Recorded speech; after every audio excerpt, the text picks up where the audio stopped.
I think that I had a mentality that nothing that horrible happened to me growing up. Therefore, I don't have the right to consider my childhood and my adult life. And I realized you cut yourself short because you don't validate your experiences, and then you can't use those experiences to get yourself to the next level of potential.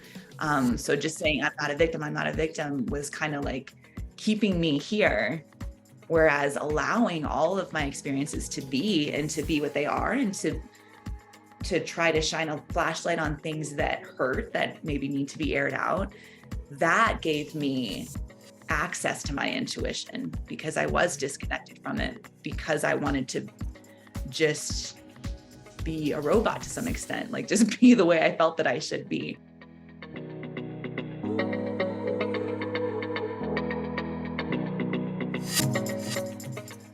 Hello, and welcome to The Art of Lost and Found, a podcast that explores the creative relationship between our inner and outer worlds. It's a creative exploration through stories, insights, resources, and tools to help you intentionally design your life and work. I'm your host, Brooke Eston, also known as the Creative Amplifier. I'm part strategist, part designer, part coach, and part artist. And I'm dedicated to helping fellow creatives bridge the gaps between those big dreams and practical realities. Now let's get into it.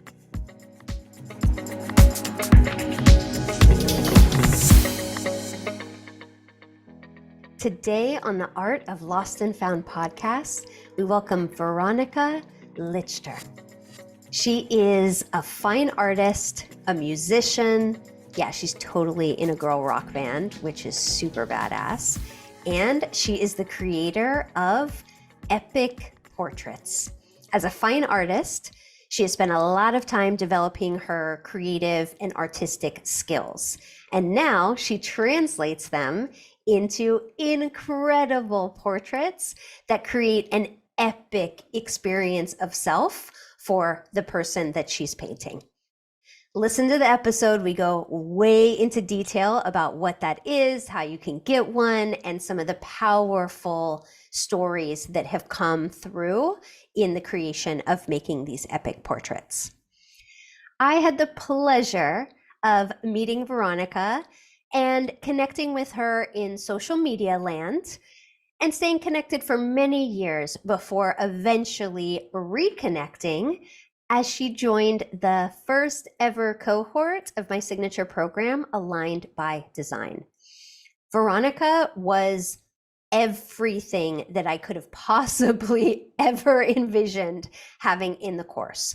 She showed up wholeheartedly. She trusted the process. She shared her insights and her unfurling of what was occurring in her life.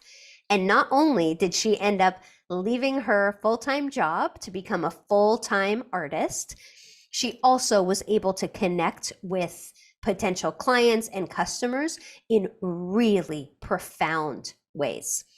So go ahead and listen to today's episode to learn more about Veronica, around epic portraits, creating a life you love, and the transformation that you can have as part of Aligned by Design.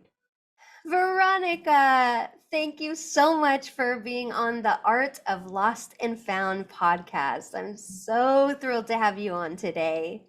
Thank you. I'm so happy to be here. I'm excited. When I launched my flagship first ever cohort, a big experiment with the program Aligned by Design, you enthusiastically just went all in. Everything about, from the moment that I saw Aligned by Design to the discovery call to every week, just letting it unfold, it was just a practice in trust and faith and letting things unravel, but also at the same time, not unravel, more unfurl. Mm-hmm. But at the same time, knowing that the only way they could unfurl fully is if I was showing up 100%. This was a huge pivot in my life. Like, this was the end of my steady job, my steady career, and stepping into what remains to be seen, but it's really just a life of my full expression, which didn't seem accessible, or I knew it was somewhere in my dreams, but I didn't have a path to it. So it just only made sense to just give it my all. And I am forever grateful for that container. Absolutely. Yeah. Yeah, I think the transformation that you were able to move through had a lot to do with your ability to trust your own intuition around what was needed. So perhaps where we could start with that is from the very beginning, like little Veronica, before the world sort of infiltrated in your sense of self. Can you share a little bit about how you were when you were a child, and how did you express your creativity, and how did you navigate your place in the world? Yeah, absolutely. I always, as a young kid, was always just kind of withdrawn, a little quiet. I always liked to draw a lot. I would always be drawing a lot and kind of creating little things. And I had a lot of changes. When I was young, my parents got divorced. I moved in with my grandparents. And then when I was 6, my mom remarried. So I moved in with her. And so I feel like I was a very inward kid. Like I didn't really feel comfortable just fully sharing a lot. I think I was just very much inside my own head. And so as I got older, I think I became really not even older, just like kind of like big kid status, maybe like 9 or 10, just got really concerned with just acting how I was supposed to be, like being how I was supposed to be, jolly, happy, whatever, like kind of like things that I felt like I was supposed to be. So I feel like pretty early I got a little disconnected from what felt natural to me and just became more concerned with just presenting myself in these new situations, how I was supposed to show up in those situations. So I think as I got into, middle school, high school, I do remember thinking very much objectively, like about like what makes sense in the world. Like, oh, I need to be a psychologist or this or that, like the things that you're supposed to be. And I kind of lost track of my times that I felt most honest, which is when I was creating and making and those kind of things. I still would do them a little, but it just became a little bit irrelevant for a pretty long time. I feel like I can say from like middle school, high school through 20s was just a very disconnected time, just a lot of acting and a lot of avoiding, working really hard or partying really hard or whatever, like just like doing so much that I just didn't really have access to space, which was more comfortable. Because like once I got a little older and started creating space for myself, I realized that was really uncomfortable for me. And I had to kind of go back and be like, whoa, like for me to just sit, which is now what I need to create. But that in and of itself was just a very uncomfortable place to be. So I've actually done a lot of work to cultivate stillness in myself, or the capacity to be still, which definitely I would say took a couple of years of prioritizing that and using guides and help, and just like having just like a tagline of just don't look away, like of anything, don't look away from anything uncomfortable, don't look away from anything emotional or any undesired feelings, just let it all be. Part of that was that I had a daughter, and I realized to sit and just have breakfast with my daughter was very uncomfortable. It's like, oh my gosh, I gotta go do something, or I have to go do the dishes or whatever. And I was like, wow, this piece is very important. And I don't know why, but I know that I need to be able to just sit and be with my daughter without trying to run away from that stillness. And once I I kind of gave myself a break and was like, instead of just being mad at myself that I can't do it, I'm just going to consider it a practice. Okay, now I can sit for 5 minutes. Now I can sit for 10 minutes. And I'm really proud to say that I can sit for a long ass time now. But it took a lot of just unraveling and not realizing. I think that I had a mentality that nothing that horrible happened to me growing up. Therefore, I don't have the right to consider my childhood and my adult life, you cut yourself short because you don't validate your experiences, and then you can't use those experiences to get yourself to the next level of potential. So just saying, I'm not a victim was kind of like keeping me here. Whereas allowing all of my experiences to be and to be what they are, and to try to shine a flashlight on things that hurt, that maybe need to be aired out, that gave me access to my intuition, because I was disconnected from it, because I wanted to just be a robot to some extent, like just be the way I felt that I should be. As this last couple of years in my adult life, there was definitely a big catalyst, which was when my relationship ended, my relationship from my daughter's father. That was kind of that moment where it was just like, and it was the middle of COVID also. So it Oh, was just wow. like kind of personal and external. Everything's different now anyway. So Mhm. why put it back together the way it was? Because that really doesn't exist anymore. Like, it doesn't exist anywhere. I mean, we've gotten back to some level of normalcy post COVID, but it's not the same, so it's just like that was happening on so many levels that um that's when I started having kind of another little catchphrase in my head that was just be yourself, tell the truth, everything will be okay. And that became sort of a trajectory to be unapologetically myself, which had never been a priority of mine, never even been a consideration.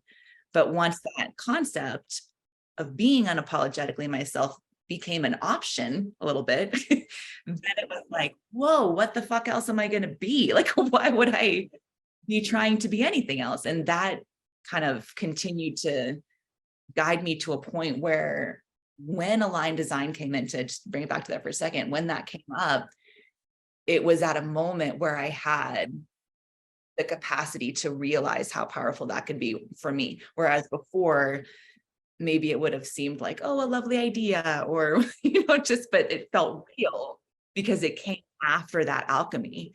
So it was just a moment where I could just say, you know what? The possibilities are endless. And I have a different access to that than I did before all of that had happened. So Yeah. Oh, wow. I didn't realize that the split and that catalyst was so recent. That's new for me, because you came in with such a open yet grounded energy that I guess in my mind I had made the assumption that the experience of that split had happened, much earlier. That's so interesting. How old is your daughter now? she's 6. And how old were you when you started going into that pattern of the good girl, of like doing what you thought that you needed to do and presenting instead of authentically being? Totally. I would say about that age. And that's been a really beautiful mirror for me. Yeah. One thing I realized that was really heartbreaking for me, and it's not, I really don't say it to anyone's faults, um, was just the realization that for me, for whatever reason, when I was her age, I don't know that I felt fully comfortable expressing myself to anyone. And I think that was just kind of circumstantial, moving, changing kind of household environments. Mhm. I think people tried to be accessible to me, and I felt a lot of love for sure. I just feel like my number one kind of priority consistently is just that she knows she can say anything. It doesn't matter how weird or dark it sounds, like, and sometimes, we talk about just being a human. Like, she'll be like, I don't feel like I want to be alive right now, or I feel like Mhm. I'm feeling really sad and I don't know why, or these things, and we talk about kind of logistics, like, there's certain things you can do to help yourself. Maybe we work out, we do like a dance thing, or Mhm. maybe we go on our bikes. But sometimes being a human is about knowing that that will pass. Like, you're going to feel differently. And sometimes it's about patience, and that is hard, but it's definitely a big part of being a human, and it's not going to escape that. And so all of that, her development definitely brings a lot of things up that I just kind of look back on it. And again, it's not, I wouldn't say it's anyone's fault. It's just, for whatever reason, I felt like I had to keep my stuff in. And that is the part that kind of I had to figure out later that was a game changer. Yeah, and that's a large part of maturity, right? Is learning how to reinterpret that. I can very much relate to you because I had some inner child stuff that needed some work as well. I feel like most of us do. And I took that same position with a therapist who was helping me move through some things. She wanted to talk about my childhood, and I was like, "No, my childhood was fine. Like it was fine. It's not a thing. Like I don't have, big capital T trauma, da da da." And then she helped educate me to, do you know what trauma is? Like, what do you think trauma is? Yeah. And I was like, well, something really horrible happens and, blah, blah, blah. And she was like, maybe, could be, yeah. But there's a larger umbrella. It's when you had needs that weren't met. Yeah. And I was like, that's trauma? What are you talking? What? I don't think so. I need to change there. This seems a little bit like, then who doesn't have trauma? And she's like, Exactly. Right. This is the work of being an adult. It's not about blaming. It's not about saying that, you were completely neglected and therefore it justifies a conversation. It's really about what you learn and what what story you tell yourself in those moments when you have unmet needs. Do you Yeah. tell yourself it's because of you? Do you tell yourself it's because of them? Do you tell, like, what is that story? Because that's the thorn that stays in your side that impacts you as an adult.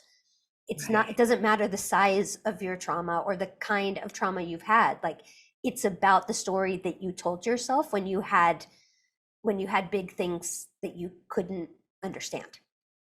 Yeah. Right. And that like fundamentally shifted the way that I thought about things, because it, as you said, like it allows you to claim a certain level of ownership and to say like, okay, I can talk about this. I can look at this. It's not my trauma compared to your trauma, my childhood compared to your childhood.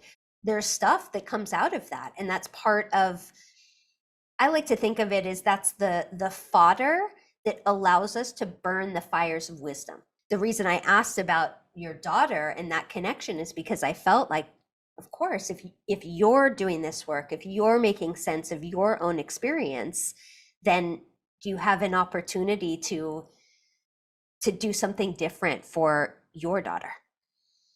Absolutely. And it's also for me, the kind of tricky thing was I wasn't there yet when I had her. So part of my kind of integration and accepting all of myself was knowing that I'm on this journey with her to some extent. And so I just feel like there's a really nice just vulnerability in that, because I read somewhere, I can't remember who said it, was something like about trauma with kids, because I got almost hyper aware of inflicting trauma on her to the point that it was like perfect, and I read the most liberating thing, and it was like, you will inflict trauma on your kids. We're not robots, we're human beings. And part of the human experience is to process that and to move through to what, comes of that from her. And I was like, that is so true, because there's times where your unconsciousness, you'll see it. And then you're like, oh, you know what? Let's back up, that what I said or whatever. And it's just that freedom to be like, she's going to be on her journey as well. She's going to be processing things that happened with me and taking that to the next level, or with her dad or whatever. And all any of us is doing is in this practice of being human together, like it's not, there's no robots anywhere. Like, it's just like that awareness has just softened it for me. And it also softened it for me with my past and my relationship, and just that awareness of all of us in this together. And it just continues to ripple, like the more that I hold in my experience, the more I get people and I understand where they're coming from, but I also understand where my boundaries are, because I know where I'm not going to be anymore. And it's just like, it just becomes a much more neutral understanding of all the interactions that are happening everywhere all the time. Yeah. Um, Yeah. And that's the journey, right? It's not a journey to perfection. It's not a journey to like we got there and now you're safe. I mean, imagine if we extrapolated this into like a metaphor of a garden, right? Imagine that you just did all of the gardening and prepared all of the food for your daughter always, and she Yeah. never saw the garden. She wouldn't Yeah. know how to get food, right? She Right. wouldn't know how to do that. But instead, you're weeding the garden, but you're also showing her this is what weeding the garden looks like. Hey, this is where your food comes from. Like, it doesn't happen overnight. How did you map your way to being able to do that? And how also did the process of being in Align by Design help you build more of the structures and support that you need to actually be able to have it continue? As I was becoming clear about my goals of clarity and of kind of what I wanted to create, I had to look at what was stopping those things. And so I had to look at health a lot. I had to start noticing, and just kind of that same don't look away applied to everything. I was like, whoa, like, I mean, it sounds really basic, but if I'm eating a bunch of processed food and not drinking water, whatever, like I can feel the difference in my functioning. So I started, again, not trying to beat myself up, but just like, I've always been an extreme person. So I'll be like, I'm eating totally clean and all this for like 3 months. And then I'm just like, don't care for another Yeah. 3 months. Like, I've always just been extreme. So instead of putting these intense rules on myself, I just started thinking of it from a more foundational way. Like, I know when I go do this painting event or when I go to teach, I know that I will be able to connect more fully if I feel like my body has been nourished. So I started thinking of it that way instead of like a disciplinary thing. So I started kind of shifting that. That was a big shift for me because I was so hard on myself for so long. So that softening allowed me to have sustainable processes as opposed to like sporadic processes. So as that kind of layered in and continues to layer in, like as I step into this new stage of my life where I have a lot more flexibility and freedom, I'm also aware that I'm someone who requires parameters for myself. You have a very vibrant and active relationship with your creativity, both in the work that you do as a painter and also the work that you do as a musician. So, can you share a little bit about the role of embodiment in your experience of creative flow?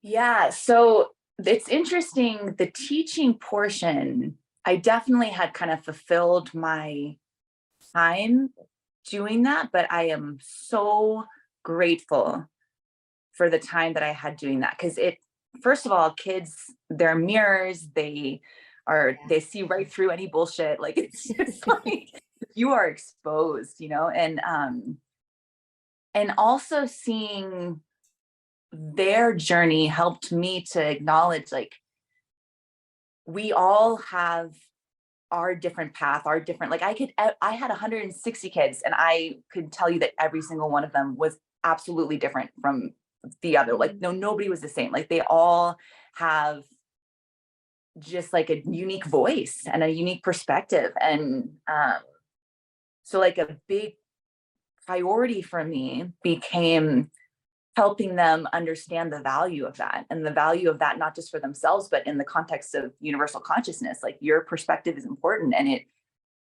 anytime we try to soften it and make it like somebody else's, we're losing it. Like, it's just Yeah. really, really, really important. Um, and part of that relationship is just trusting yourself.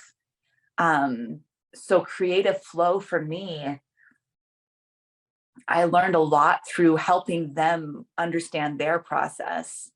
And then from that, I learned that just the amount of surrender that's involved in that process, and that it can change, and that cultivating your ability to listen is really important as well. I think the embodiment becomes a moment by moment, what is the truth of this moment? Consistent question, and being okay with the fact that that might be different.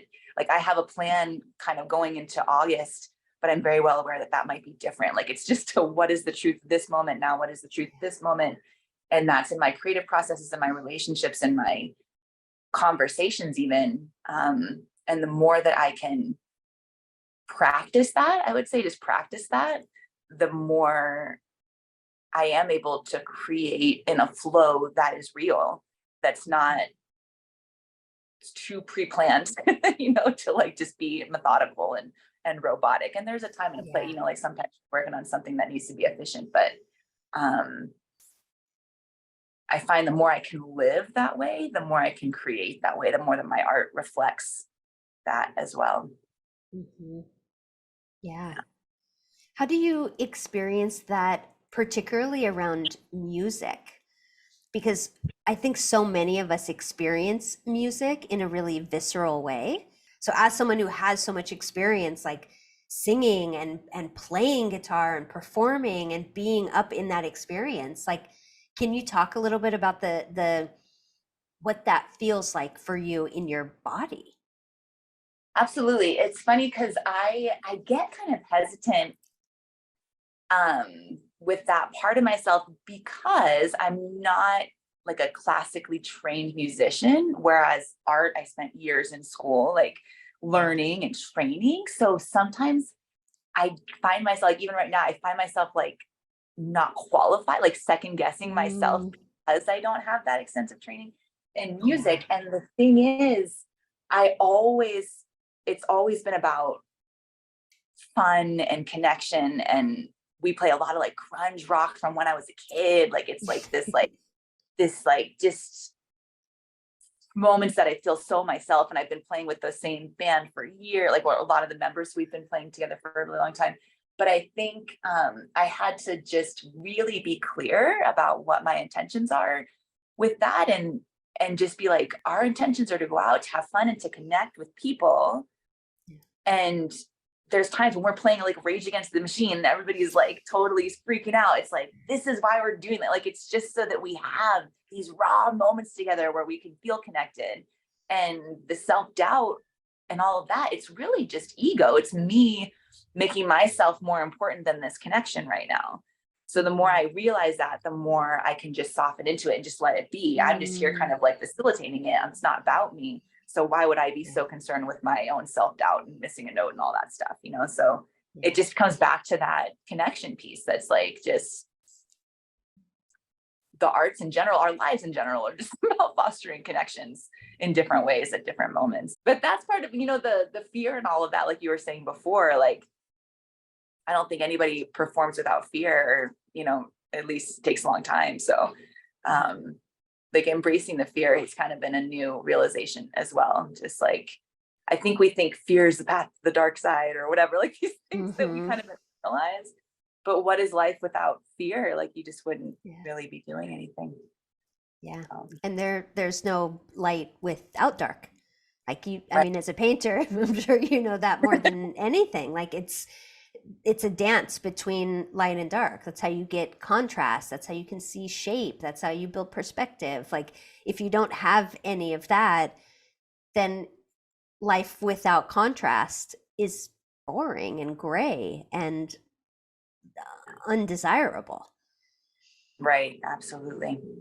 As someone who is creative, and in your case, like you have a lot of different creative passions and skills and expressions that you could develop, but you have chosen to really narrow in and focus your skills on some really novel and interesting offers in your business that I would love for you to share a little bit and unpack a little bit. For example, one of your offers is something called Epic Portraits.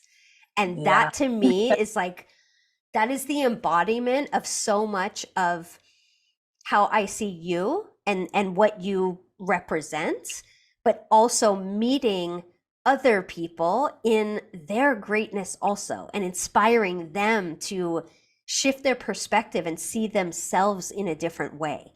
And I feel like that's very much a theme of this conversation thus far, is about reframing and about perspective shifting. And by looking at something from new eyes or from a different perspective can unearth something epic. So can you share a little bit about like how did that come to be? How did you go from like classically trained to then doing these epic portraits? Yeah. So the epic portraits, so kind of just a nutshell of what they are essentially is an opportunity to have a portrait that goes just beyond just your physical, this is what I look like, this is where I'm standing, this is how the light is, and just getting into something deeper within yourself. And it could be playful, it could be heritage, it could be something deep. And the very first epic portrait that I did was of a friend who wanted to be painted as a centaur. And he wanted to be fighting like a dragon or an anaconda. He ended up being an anaconda. And it was just this real, he's such a playful person. And he's just, it was like a big, huge painting that he wanted to have in his house. And so creating that was just such the process of it and the result of it was just an opportunity to just celebrate all of who he is. And so that was kind of the first one. It was one off. It never really occurred to me to keep going with that, really. I ended up doing another one from somebody kind of word of mouth that was more of like it was of the women in the family and it was more heritage and she had Greek and Sikh heritage in her family, but she also told me kind of the occupations of the different people. So I had like a little beaker because one was a scientist. I had these little like nods to who each person was individually as well. And then I had a message from the same person who had booked the Centaur commission, who was now with a woman that he was falling in love with, that he wanted her, he knew she loved Great Danes and he wanted her to be painted as a knight with these big Great Danes. And so I painted that one.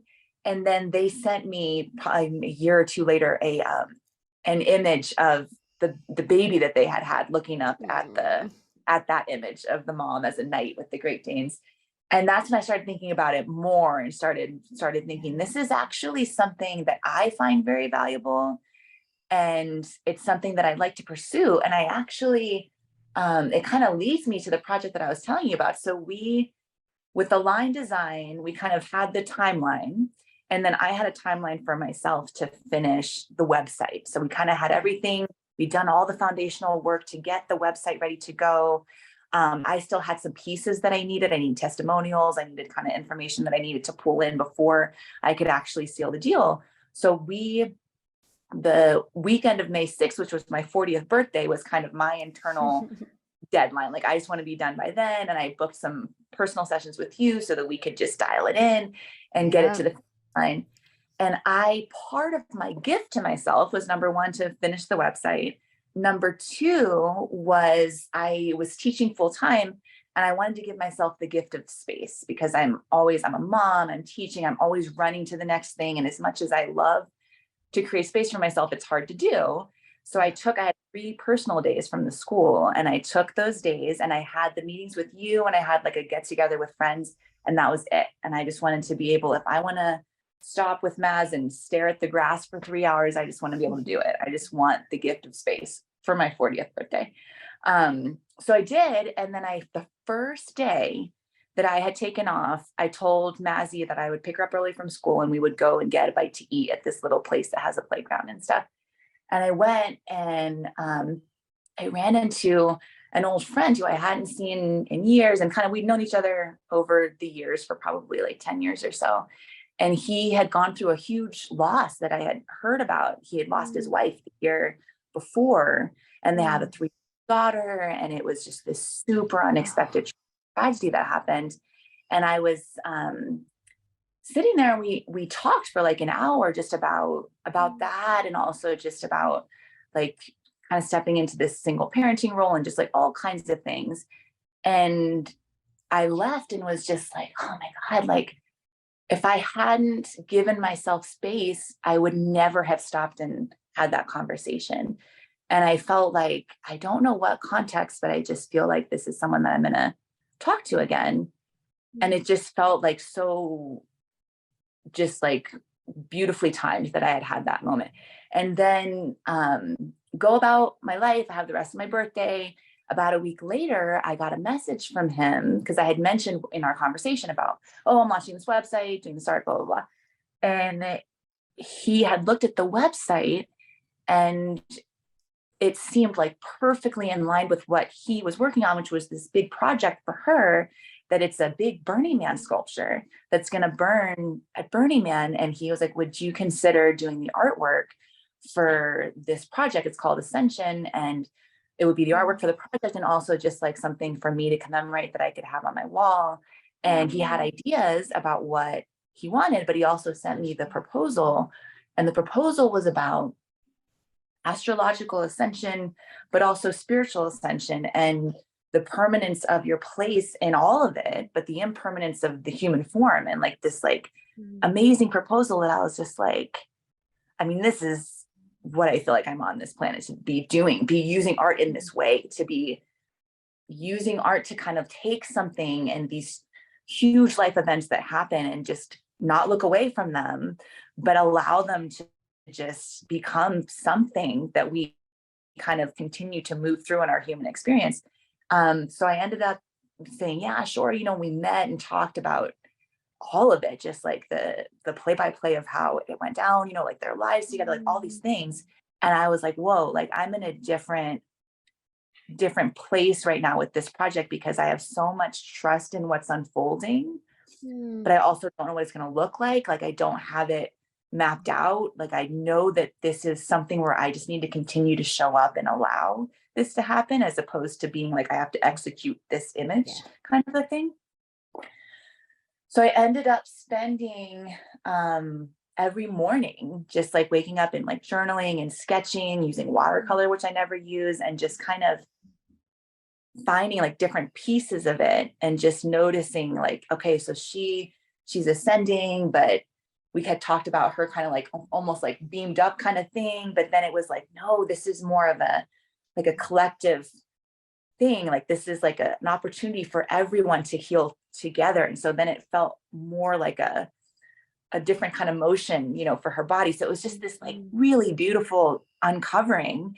And then I ended up being like, okay, I don't think I can finish this till the end of school. And I was going to kind of put it aside. And I was like, I can't do that. This is like, I got to just like let this ride, So I found like a day and a half where I could just be totally uninterrupted. And I just kind of did my due diligence up until that point and sort of set the stage for myself. And then I sat down and just like brought it to life. And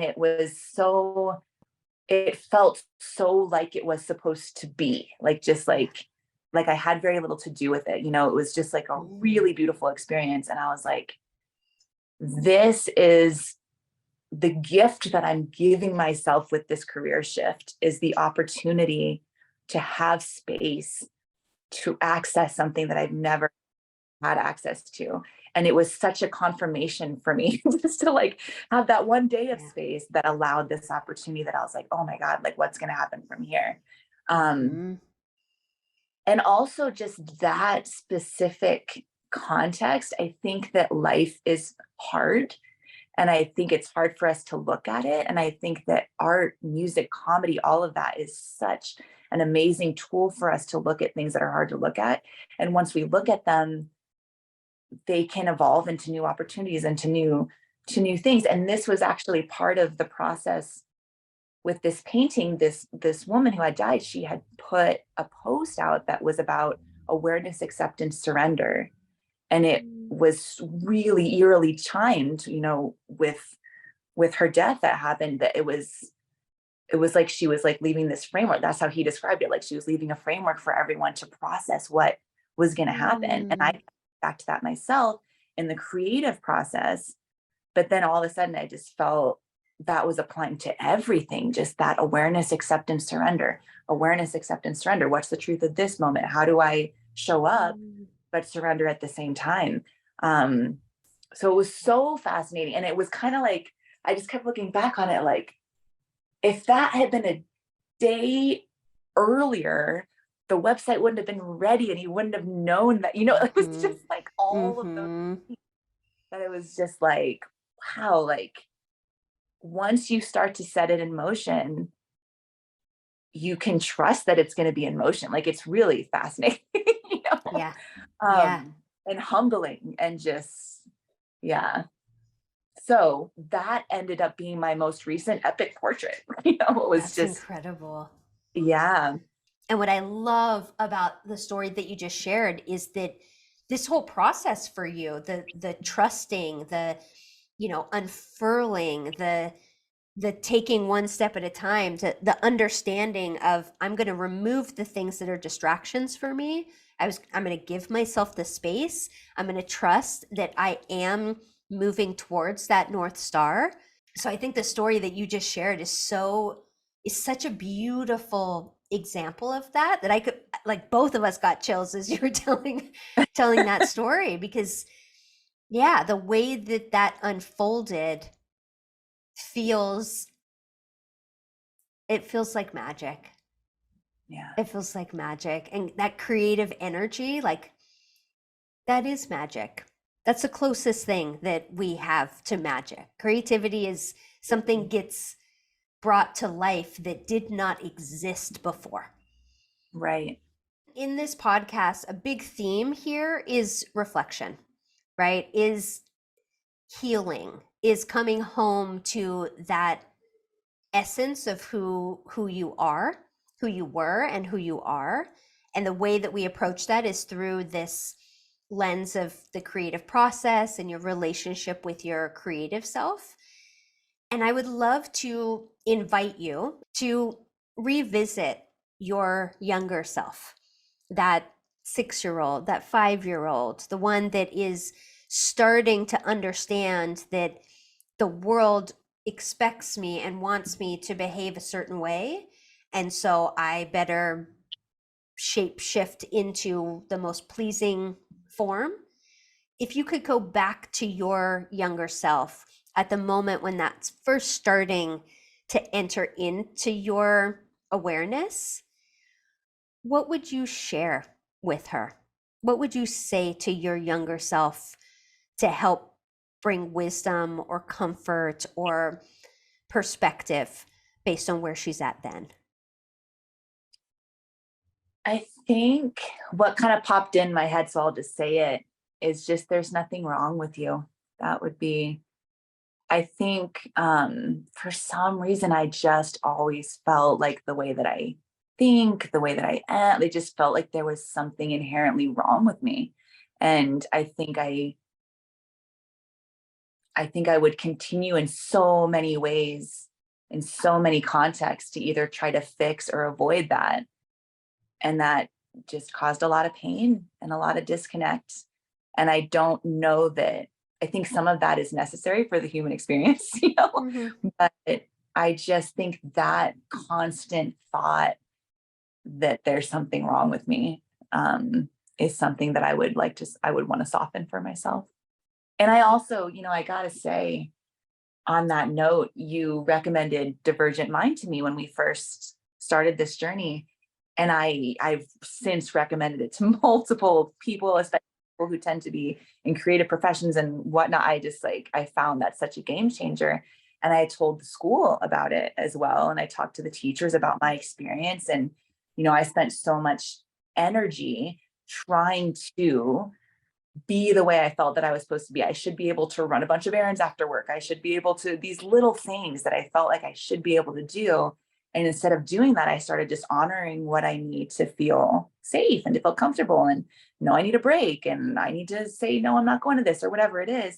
And cut to now, I was leaving my last week at the school, and the school assigned Divergent Mind for required reading for the teachers for Oh summer. my God, that is incredible. Oh, wow. Oh, that almost makes me want to cry. Seriously, like that book, and for people who aren't familiar with it, it really is a look into um, a lot of things that has so much stigma, like autism or ADHD or stuff like that, and it looks at it from a lens of, it's not, they aren't broken, there's not, quote unquote, something wrong with them. They are not typical. They are not neurotypical. They're neurodivergent. It's neutral term. It's, these are Right. apples, these are oranges. Like, it's not apples are better than oranges and oh, why aren't you an apple? Like, it's looking Right. at it from a very different perspective. And in particular, it's looking at it from women's perspective and Mhm. how women um, don't always embody the same characteristics that give away the diagnosis, right? Right. When we think of ADHD, most of us think of a hyperactive young boy. But Right. what women do is shapeshift.